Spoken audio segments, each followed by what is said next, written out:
Hello, everyone. Welcome to the Arkaro Insights podcast. This is the show where we help business executives thrive in a complex, adaptive world. And today we're going to talk about innovation. Now, a lot of people, when they think about innovation, think it's like light bulb moment, that spark of creativity that comes out of nowhere. But our guest today is going to challenge that, I believe.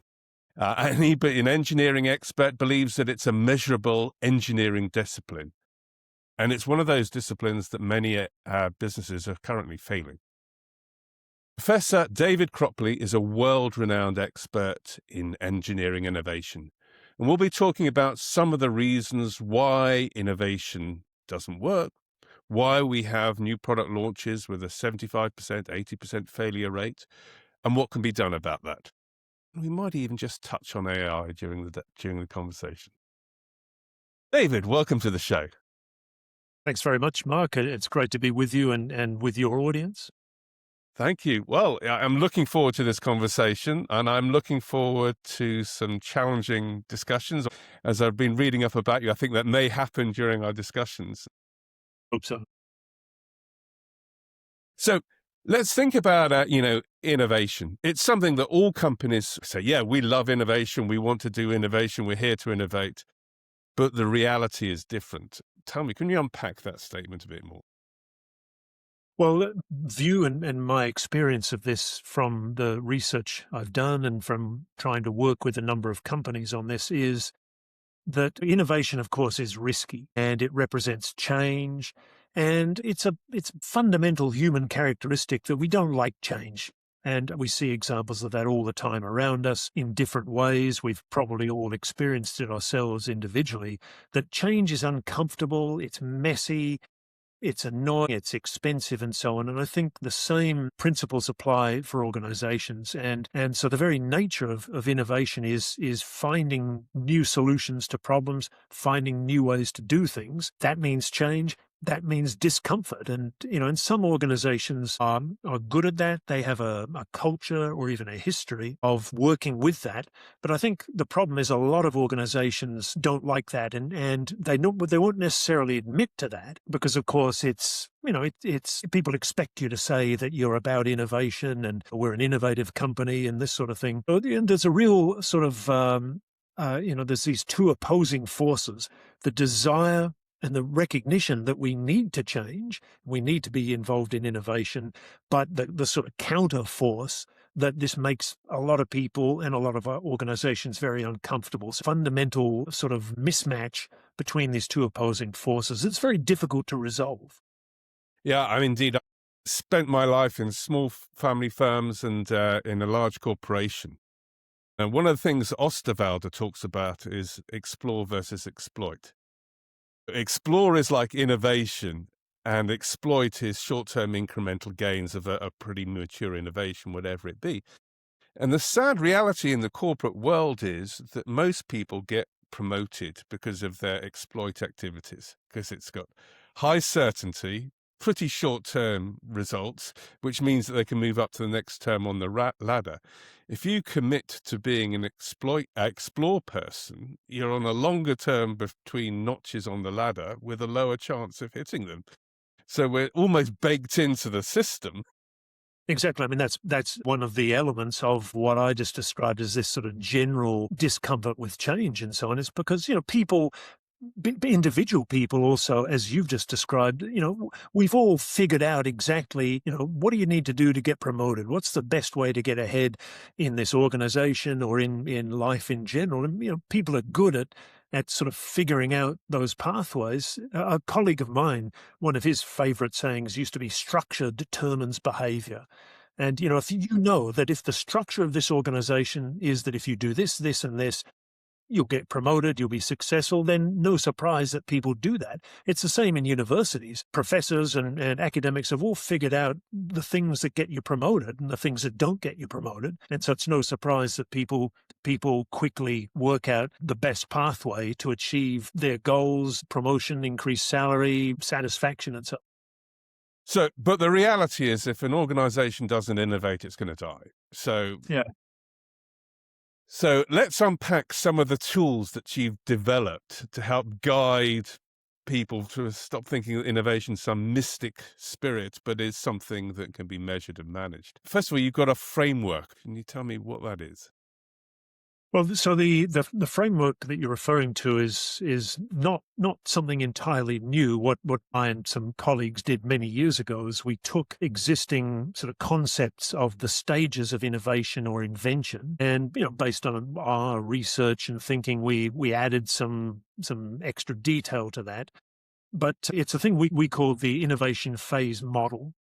And so that looks at a set of core stages that individuals or organizations have to work through in order to innovate. So I'm talking about things like first understanding that there is a problem that needs to be solved, and then stages like generating new ideas, and then evaluating those ideas, implementing them, and so on and so on. And we developed what we thought was a slightly more detailed model that better reflects reality. And another feature of it is that because the work I was doing and the people I was working with at the time were psychologists, and was putting a sort of psychological spin on what happens in each of those stages. So what results from that is a series in our model of 7 steps of innovation, but then by applying these different psychological factors, you end up with a kind of 2-dimensional matrix of, if you like, 7 stages across the top and 6 psychosocial dimensions kind of on the y-axis. And that 7x6 matrix gives you a much more detailed sort of roadmap of what things need to happen at what stage in order to maximize the chances of successful innovation. And again, where the things I'm talking about are personal properties of the individuals, for example, willingness to take risk and things like that, and are also the qualities of the ideas you generate and even the organizational climate. So we come up with this 6x7 matrix that tries to describe how to be successfully innovate according to these organizational and psychological factors. And do you do this by a survey? Do you do this by watching people? How does it work?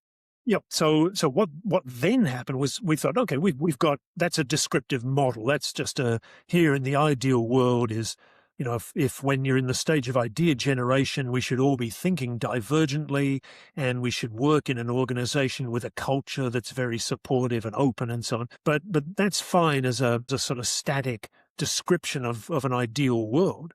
But we realized that then with that 6x7 matrix, we've also we've got the basis of creating an instrument to, like a survey instrument, to assess an organization to see how it matches up to our theoretical ideal. And that was quite exciting because, for any academic, at least in my case, it takes it from theory to applying that in the real world. So from our 6x7 matrix, we created a questionnaire, a set of questions that tap into this ideal model. And the way it works then, so we give it to an organization. It could be the whole organization, or it could be a division or a team within that organization. And the questions are all asking people they're all preceded by the stem "in this organization." So every question is saying things like, in this organization, people are allowed to take risks and try new things. And it's questions like that. They're all based on our theoretical model. And the idea is that when you get, let's say, 50 people in a team or a part of an organization to answer those questions, then you build up a picture of how those people think about the organization and the conditions in the organization that we can match up to our theoretical ideal.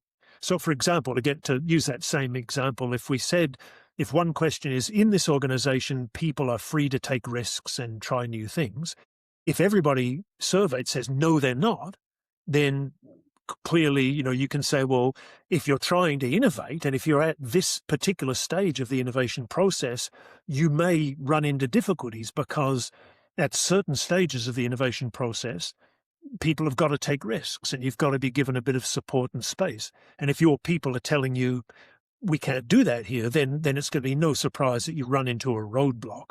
Now, where it got more interesting was with our matrix, because there are 42 sort of individual cells in that matrix, It means it's not just these generic sort of, you need to be more open or you need to support your employees more. We could drill down to basically to 42 different things, and we could tell an organization how well aligned they are to the ideal for all 42 of those things. There's lots of innovation surveys that are very kind of high level. This one was really drilling down to say what exactly is going on, and that allows us to also relate that to different stages of the process. Basically, to cut a long story short, we could really pinpoint where the roadblocks are and also where the things are going well in the organization, and paint this much more detailed picture to sort of diagnose an organization's readiness for innovation. That was the underlying idea. And I've been involved in these sorts of surveys before, whether it be surveys or interviews. So I have a natural interest and experience in how that works. I mean, obvious questions come to mind is, how do you make sure that people don't put bias or sort of give a rosy flavor to the story that doesn't exist? Well, that's a real problem in all sort of social sciences research, this idea of socially desirable answers. And the kinds of things you do to try and make sure that that doesn't happen is, firstly, I mean, we didn't give any clues. So we didn't say, these questions are asking you about, whether or not you think this place is good for innovation. It was presented, not sort of disguised, but we didn't sort of explain in advance the purpose of the questions. And we also, the questions were then randomized so people didn't sort of notice a pattern that, these are all questions about generating ideas, or these are all questions about the organizational climate. They're all randomly mixed around, so people aren't getting into a sort of a run of questions. And of course, you can never prevent it. And some clever people might look at the questions and think, I can see what the good answer is here, or the bad answer. But by and large, I mean, you do what you can to prevent that. You also rely on people's kind of goodwill that they're trying to help find an answer. We did, I don't know, maybe a dozen of these with samples of, between 1 and 200 people. And, by and large, I mean, we seem to get honest answers. There are also statistical techniques that also help you to see if there are kind of, patterns that shouldn't be there and so on. So by and large, we seem to be getting good data from this. And we were also getting answers that didn't paint a uniformly rosy picture. So there were, in every company or every team that we surveyed, there were always very good things, but also very bad things. So it seemed like people were being honest about this, and and if something was good, they said it was good. If something was bad, they said it was bad. I suppose one more thing that came to mind from doing this is, the goal isn't necessarily to score 5 out of 5 on a Likert scale on every metric. Have you sort of normalized this by having a sample size where you can show where the biggest gap, or to help prioritize what are the most value-adding gap closures or something like that? So the way we would this is with our model. We created, with all these 42 cells, we had 4 questions per cell, so a total of 168 questions. But the model defines the ideal answer for each phase of innovation or for each of these psychosocial dimensions. So the model basically says, in the perfect world, these are the answers you would get, and that organization would sort of score 100%. But of course, no organization achieves that model. So the sort of the baseline for this was set by the theory that there's a theoretical perfect organization. And then anytime a question or a response to a question from an individual deviates from the ideal, that's where you sort of begin to see the weaknesses and problems emerging. So we set this kind of theoretical, this is what's perfect. And then as groups of answers were less than perfect, that's where we begin to see where the strengths and weaknesses of the organization lie. And of course, by doing it with, 100 people, then you also begin to see, areas where 90% of people are saying this is good, or only 20% of people are saying this is good. So by having a reasonably large sample of individuals, that's the other way that you begin to paint a reliable statistical picture of this. So you've got this great data from the grid of 42. What's your experience of going back to the organization and giving the results? It was prior to the podcast, you and I were exchanging some emails, and I explained that one of the difficulties of this is that somebody finally said to me, the problem is this is like marriage counseling, and you're selling marriage counseling.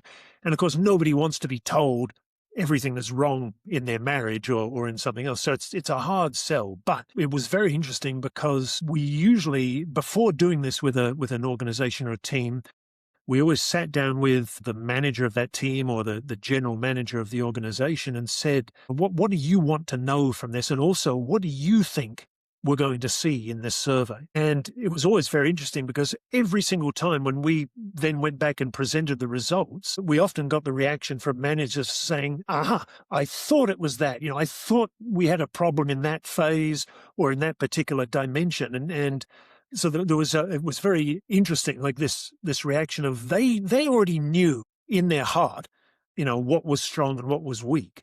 And I think what a lot of managers found valuable in this was not suddenly having this revealed to them, like something that they didn't know, but it was confirming what they already thought and knew. And of course, that gave them then some tools and some ammunition to say, okay, I thought there was a problem in this area. Now I know there is a problem. Now we can really work on fixing that.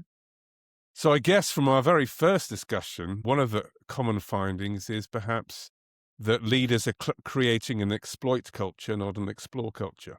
And it's the leaders themselves that are a key part of the issue. That sounds a bit pejorative. I mean, what we found in most of these, and these were engineering organizations and even a team of firms that made stuff, but also teams of a group of sort of geotechnical engineers whose job was searching for new gas deposits out in the Australian outback, and even several times local government organizations.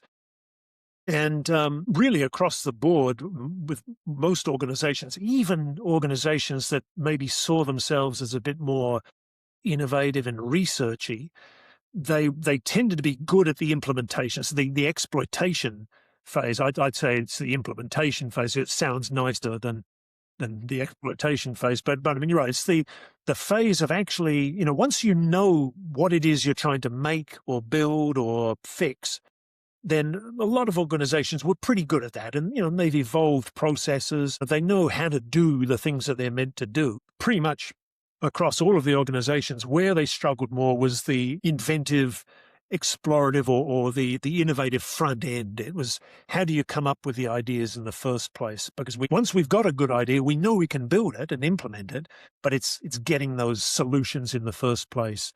That was where most organizations struggled a bit more. So, I mean, it's exactly what you described, but I mean, just using slightly different terminology. One of the other things about innovation that is the myths that I try to dispel is it's not a creative light bulb moment. It's a process. The other one is that innovation in the workplace is really all about new product development. But I've challenged that in as much as there's innovation required in our business processes and the way we get things done as much as anything else. Notably, I'm reading a lot of LinkedIn posts at the moment, which I think make a very valid point, is if you bring an AI tool into a workplace, it's not a bolt-on. That's 10%. The 90% is thinking through, how does this change our business model, our value proposition, the way we get things done, all of which is incredibly innovative. What do you think about, and have you applied this tool to those sorts of opportunities? No, not yet, but it's a good point. But I agree with you exactly. Most people, if you talk about innovation and things like that, people kind of can't help but think of widgets and tangible objects. But as you say, I mean, innovation can be product innovation, but it can also be process. It can be system innovation. It can be service innovation. But I think that there's a sort of natural human tendency to think more in terms of tangible products. And sometimes that's kind of hard. I mean, especially engineers, like that engineer, even with engineering students, when I say we're going to do a little exercise on, coming with some creative idea, they just want to make something tangible and then play with it. And it's hard sometimes to say, let's think about more intangible ideas that we can also be innovative there. So I think you're right. when coming back to AI and so on, I wonder if a problem that a lot of organizations will have is they'll treat it as if it's a product innovation when, as you have described, it's really a process innovation, let's say. And because they treat it as the wrong kind of innovation, they're probably going to go about it in completely the wrong way. And I suspect then applying the sort of lessons learned from engineering that we're going to begin to see problems of time, cost, and quality. So, we're going to see projects that take far longer than they were supposed to, that cost far more than they're supposed to, and don't do what they're supposed to do.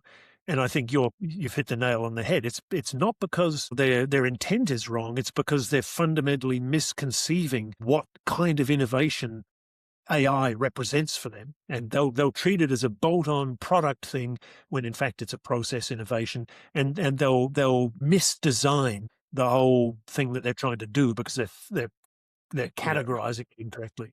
Well, the way I think about it, like they're missing the whole front end of innovation. They're just saying, oh, well, we've been given this new shiny toy. We're going to add it because it looks good, without sitting down, defining the problem, working out what the value propositions they think about from an internal business model, prototype, and so forth. I'd like to see more innovators applying their thinking to bring it into the world rather than just dumping it on people who haven't had the experience, because the reality in organizations, most people who know anything about innovation, I'm afraid to say, are restricted either to the R&D department or the new business development department. Yeah. And they live in that lovely world when everyone else carries on exploiting. So that's a big... Of course, there's also, I'm sure, frantic pressure, we've got to do something with this AI, quick, do something useful with it. And so, of course, if you're under time pressure, and going back to the whole innovation and creativity thing, I mean, we know that to be innovative, there's a sort of Goldilocks zone of having enough time, sufficient resources, and so on. But if you cut those out of the picture because there's a perceived need to hurry, then you can see the train wreck from a mile away. If you think about these processes a little bit.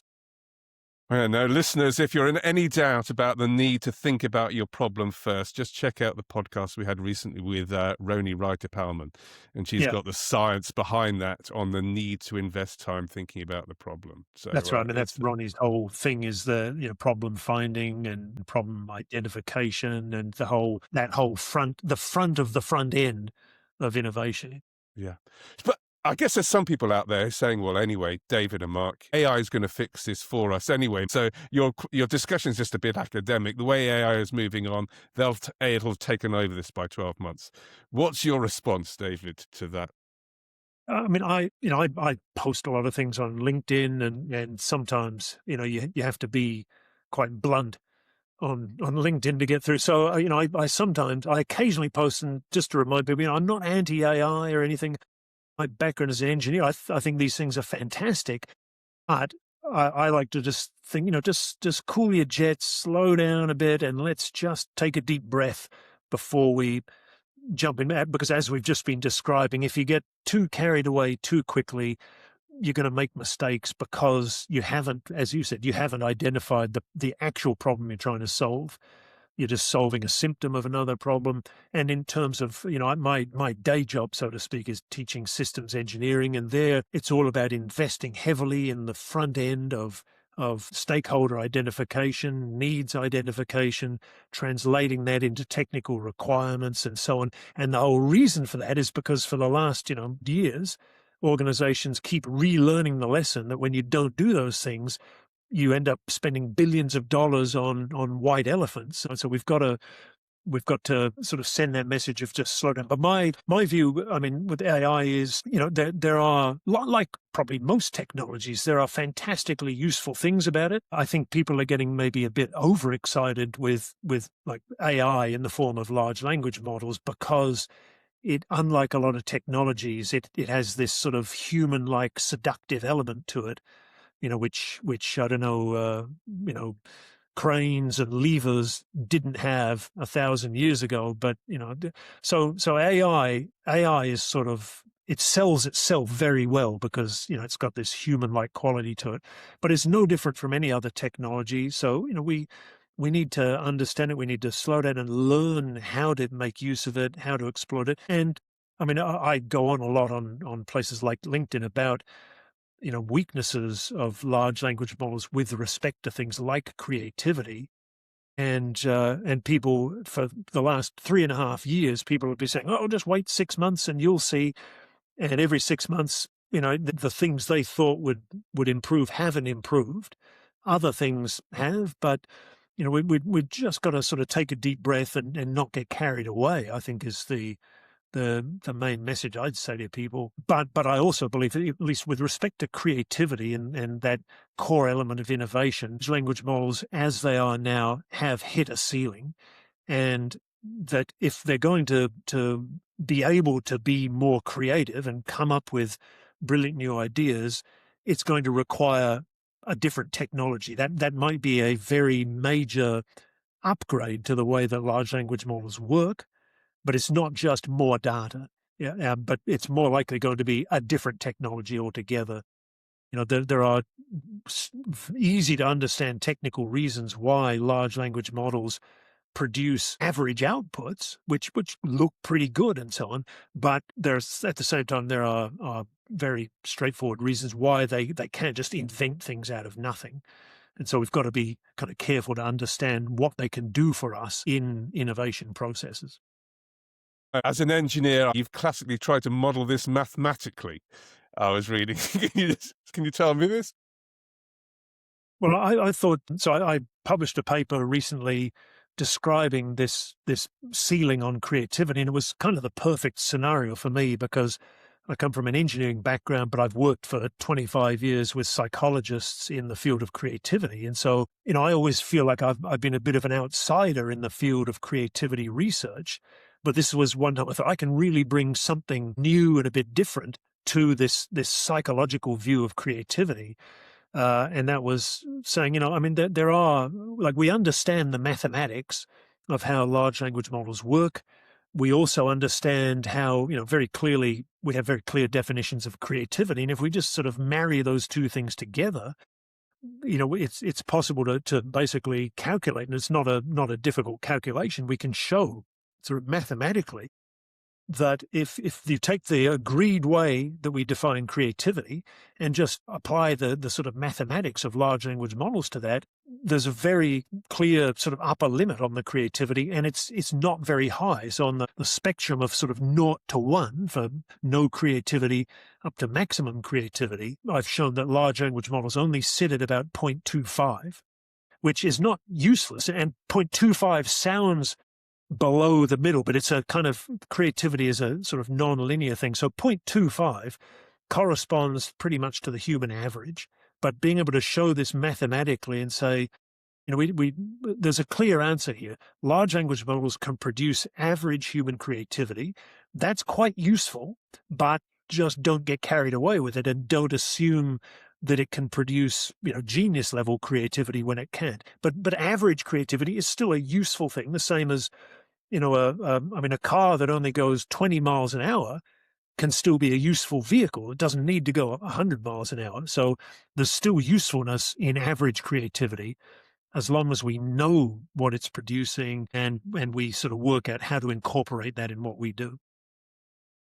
Dave, thanks very much. One final question just to wrap up. So if you were CEO of a mid-sized company or a VPGM in a corporation, you've just been appointed, and you realize that the company has been living off old products for too long or old processes for too long, whether it be new product development or internal process, and innovation in its broadest sense needs to be done, what would be the first 3 things to come to mind to think about? That's a tough question. Sorry. I think, if, I don't know, I'll start talking and see if we come up with better.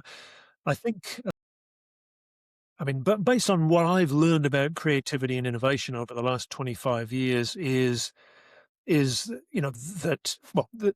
you can't just subcontract that off to a small team, like a Lockheed Martin Skunk Works type thing, or whatever. If you just given, say, they're the innovation team, go off and be innovative, that ultimately won't work. So it's the one lesson is, if we're going to be innovative, it's got to be a pervasive culture in the whole organization. And the second point that follows on from that is, and therefore you've got to be prepared to spend a bit on that, because it's not going to come for free. So it's got to be pervasive part of the culture. It's going to require some money, some time and effort. The third thing, maybe this is more of a sort of, and here's why this is a good thing rather than something I change tomorrow, is, I've said this in various talks and things before, that it's easy to say, oh, it's costing us money and wasting time. But when the change comes that is going to kill you, then that's when you'll be glad that you invested and that it became part of the company culture. The problem is that nobody knows when those changes are coming, so it's very easy to ignore it. And if I can go talk about the example of Smith Corona for 1 minute, just that I think illustrates this perfectly. Smith Corona made typewriters. You may have even used one like me, in your undergraduate days. Smith Corona started making typewriters in the late 1800s, and they were the world's best typewriter manufacturer. They were innovative. They constantly introduced new things. They went from mechanical to electric typewriters. They introduced the ball head, instead of the keys, and self-correcting typewriters and so on. They were great at making typewriters. And then in 1981, almost overnight, a change occurred, and that, of course, was the introduction of the PC by IBM. And within months, Smith Corona was in trouble. Interesting thing about that goes back to the points I made, is that they were somewhat innovative, but they still weren't innovative enough, because their solution was to try and make better typewriters, so that they were still thinking only in terms of an incremental innovation mindset. So, but not in a disruptive innovation mindset. So they just said, let's make better typewriters, and that'll win our customers back. They went bankrupt. They got reconstituted and tried again, but made the same mistake, and ultimately went out of business. Although they do exist, the vestiges of Smith Corona still exist in those label makers, and so on, that tape. That was one of their sort of technologies. But so the third point is, first point was, this has got to be across all our culture. The second point is, you've got to be prepared to spend some time and effort on it. The third point is to understand that it's a mix of both incremental but also disruptive innovation. You've got to have some proportion of that effort is not just doing things better, faster and cheaper, being incremental, but a proportion of it also has to be disrupted, because one day something will come down the pipeline, a new government regulation, another piece of technology, a global crisis that will either wipe you out or be your moment in the sun. But you've got to be ready for that with both incremental and disruptive innovation. So a little bit of that, the really new ideas are important as well. David, thank you very much. Sorry for springing that on you, but it was a great response. Yeah. Maybe easier one. Been a great, fascinating podcast, and I'm sure our listeners are going to want to know more about the frameworks, and diagnostics, and maybe your books. Can you tell us where they can find resources to learn more? Well, with my colleague, so my father is a colleague who worked on a lot of this with me. He was a professor of psychology and a creativity researcher for many years, and then we sort of started collaborating about 25 years ago. So he and I wrote the one particular book that's relevant to this discussion and the model and so on is a book we wrote called The Psychology of Innovation in Organizations. It's published by Cambridge University Press, but people will find it on Amazon. That's the easiest place to go. As far as the instrument and so on is concerned, the best thing is to contact me. If a person saw the podcast and thought, I'd like to do this with my team, contact me. You can find me, of course, on LinkedIn or at Adelaide University. Of course, that's all public sort of websites and emails and information. I can send you those details as well to share on the podcast. But I'm very happy if somebody has a serious inquiry, and I can share more detailed examples and sort of sample reports of how we present this information and so on. But I'm happy as a sort of university academic trying to engage with industry. I'm very happy for people to contact me directly. Thank you, David. That's great. Really enjoyed the show. Thank you very much. And listeners, hope you enjoyed it too. There's plenty more to come, so tune in to the next episode of Arkaro Insights. Be sure to subscribe. Thank you. Thank you very much. This podcast is brought to you by Arkaro. To learn more about how Arkaro might help your organization adapt to a changing world, please visit our website, www.arkaro.com. More information in the show notes. Thank you.